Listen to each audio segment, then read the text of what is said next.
So this is not the Star Wars video that I mentioned in my last upload, but the outrage over the cancellation of the Acolyte has been just so wild and hilarious that I wanted to take a moment and talk about it. Actually, watching its defenders melt down has been more entertaining than the show itself, which is part of the problem.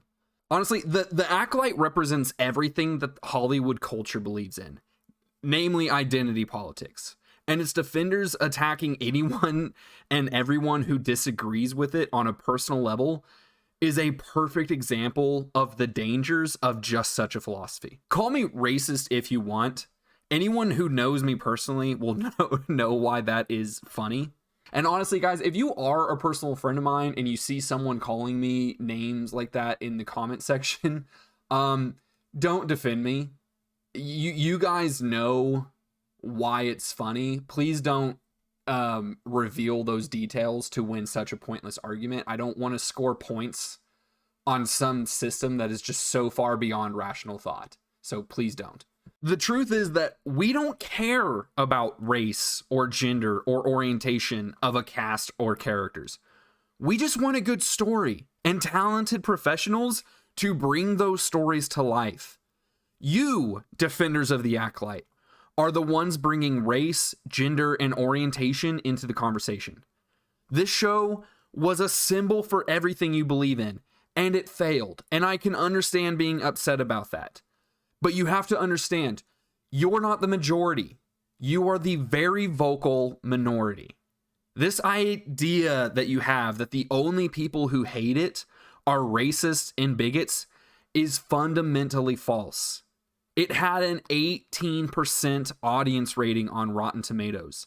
That means that 82% of the audience thought it was below average or worse. So if the only people who hate it are racists and bigots, that means that you think 82% of the population are racists and bigots.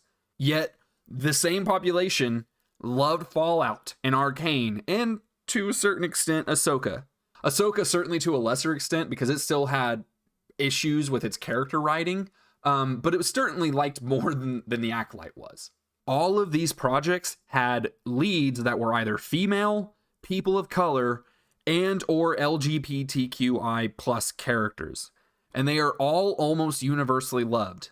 Again, grain of salt with Ahsoka, because like I said, it had writing issues, but it helps my argument to include here, so I'm going to do it because gosh darn it, if the Acolyte's defenders can cherry pick their data and reasoning, then so can I.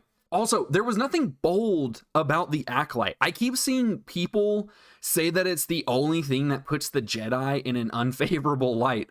It's not. That was the whole point of the prequels. But it just goes to show what happens when you specifically hire writers and producers because they know nothing about the franchise and then let them market it. But even those remarks are few and far between. The majority of the lament for this show's cancellation is because of the representation that the cast had. So they ticked a bunch of boxes, and that's all that its defenders really care about. Never mind that the show was crap, it had representation. They can't fathom that someone might have other reasons for disliking the show. So it must be for racist, bigoted reasons, because that's all that they care about. And if that's all that they care about, it must be all we care about. Except crap like that doesn't even enter our calculations. All we care about is whether the stories are good or not, and whether the best people were hired to bring those stories to life. And that's actually what gives me hope about this whole situation. Disney actually canceled it. They didn't simply non-renew it and just stop talking about it like they did with their other bombs. They actually announced its cancellation. I am taking that as a sign that they are finally getting the point. Pandering and box ticking doesn't make something successful. Good stories and hiring the best producers, directors, and actors to tell those stories does. And if the characters or actors happen to be a minority, great for them. As long as they can do the job well, we'll support it. But yeah, guys, like I said, I just wanted to take a moment to discuss it. This is the last two uploads I've put out are not my normal, well-scripted, edited content. That is still in the picture, but sometimes you just got to sacrifice a goat to the YouTube algorithm. So I just wanted to take a moment and discuss this while it was fresh on my mind. So like the video if you appreciate it. Subscribe to the channel for more. Check out some of the other videos if you want to get a better feel for what my normal content is. And I will see you in the next one.